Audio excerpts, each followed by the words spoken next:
আসসালামু আলাইকুম, স্বাগতম জানাচ্ছি বিবিসি নিউজ আন্তর্জাতিক সংবাদে। শুরুতেই সংবাদ শিরোনাম, এরপর বিস্তারিত। ইরান নয়, সৌদির আরামকোতে হামলা চালায় ইসরায়েল। ইরানে ২৪ ঘণ্টায় মার্কিন ইসরায়েলি হামলায় নিহত ৯৬। ইরানের সঙ্গে কতদিন যুদ্ধ চলবে জানালেন মার্কিন ভাইস প্রেসিডেন্ট। শান্তি প্রতিষ্ঠার জন্যেই ইরানের সঙ্গে যুদ্ধ, নেতানিয়াহু। দর্শক, এতক্ষণ শুনছিলেন সংবাদ শিরোনাম। এখন বিস্তারিত।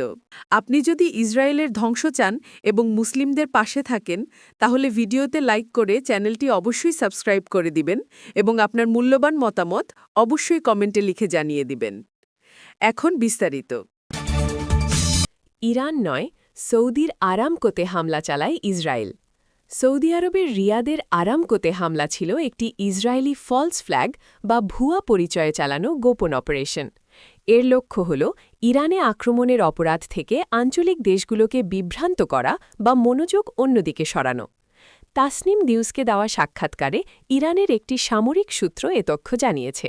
সূত্রটি আরও বলেছে, ইরান স্পষ্টভাবে ঘোষণা করেছে যে তারা এই অঞ্চলে সমস্ত আমেরিকান এবং ইসরায়েলি সম্পদ স্থাপনাগুলোকে লক্ষ্যবস্তু করবে এবং এখন পর্যন্ত তাদের অনেকগুলোতে আক্রমণ করেছে। তবে আরামকো স্থাপনাগুলো এখনও পর্যন্ত ইরানি হামলার লক্ষ্যবস্তুতে ছিল না। সূত্রটি আরও জোর দিয়ে বলেছে, গোয়েন্দা সূত্রের দেওয়া তথ্য অনুযায়ী সংযুক্ত আরব আমিরাতের ফুজাইরা বন্দরও ইসরায়েলের পরবর্তী লক্ষ্যবস্তুগুলির মধ্যে একটি, এবং এই শাসক গোষ্ঠী এটি আক্রমণ করার ইচ্ছা পোষণ করে। ইরানে ২৪ ঘণ্টায় মার্কিন ইসরায়েলি হামলায় নিহত ৯৬। ইরানে যুক্তরাষ্ট্র ও ইসরায়েলের যৌথ হামলায় গত ২৪ ঘণ্টায় অন্তত ৯৬ জন নিহত হয়েছেন। এদের মধ্যে ৮৫ জন বেসামরিক নাগরিক এবং ১১ জন সামরিক সদস্য রয়েছেন। মানবাধিকার সংস্থা হিউম্যান রাইটস অ্যাক্টিভিটিজ নিউজ এজেন্সির HRAN এর বরাতে মঙ্গলবার ৩ মার্চ এক প্রতিবেদনে এ তথ্য জানিয়েছে আল জাজিরা।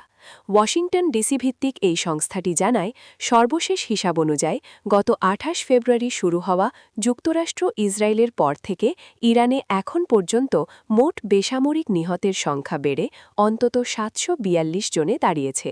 নিহতদের মধ্যে ১৭৬ জন শিশু রয়েছে বলেও উল্লেখ করেছে সংস্থাটি। ইরানের সঙ্গে কতদিন যুদ্ধ চলবে জানালেন মার্কিন ভাইস প্রেসিডেন্ট। ইরানের সঙ্গে চলমান সংঘাত বছরের পর বছর ধরে টানার কোনো পরিকল্পনা যুক্তরাষ্ট্রের নেই বলে জানিয়েছেন দেশটির ভাইস প্রেসিডেন্ট জেডি ভ্যান্স।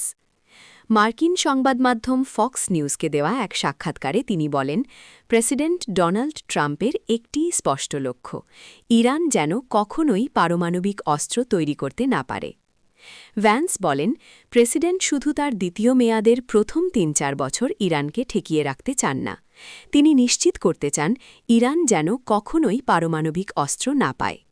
আর এর জন্য ইরানি শাসন ব্যবস্থায় আমূল পরিবর্তন প্রয়োজন। ইরাক বা আফগানিস্তানের মতো দীর্ঘস্থায়ী যুদ্ধের অভিজ্ঞতার পুনরাবৃত্তি হবে না উল্লেখ করে ভ্যান্স বলেন, ডোনাল্ড ট্রাম্প এই দেশকে কোনোভাবেই বহু বছরের দীর্ঘ কোনো সংঘাতে জড়াতে দেবেন না। শান্তি প্রতিষ্ঠার জন্যেই ইরানের সঙ্গে যুদ্ধ, নেতানিয়াহু। ইরানের বিরুদ্ধে চলমান যুদ্ধ মধ্যপ্রাচ্যের শান্তির পথ খুলে দিতে পারে বলে মন্তব্য করেছেন ইসরায়েলি প্রধানমন্ত্রী বেনিয়ামিন নেতানিয়াহু।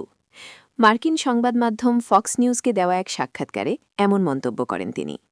দ্রুত ও সহজ অভিযানের প্রতিশ্রুতি সত্ত্বেও যুক্তরাষ্ট্র ও ইসরায়েল দীর্ঘমেয়াদী সংঘাতে জড়িয়ে পড়তে পারে এমন আশঙ্কাকে গুরুত্ব দেননি নেতানিয়াহু। তিনি বলেন, বর্তমান সংঘাত ভবিষ্যতে ইসরায়েল ও অঞ্চলের আরও কয়েকটি দেশের মধ্যে সম্পর্ক স্বাভাবিক করার নতুন চুক্তির পথ তৈরি করতে পারে। নেতানিয়াহু বলেন, আমি ও ডোনাল্ড ট্রাম্প মিলে আব্রাহাম অ্যাকর্ডস এগিয়ে নিয়েছিলাম, যার মাধ্যমে ৪টি আরব দেশের সঙ্গে ৪টি শান্তি চুক্তি হয়েছিল। এখন ইরানের বিরুদ্ধে একসঙ্গে কাজ করে আমরা আরও অনেক শান্তি চুক্তি করতে পারি।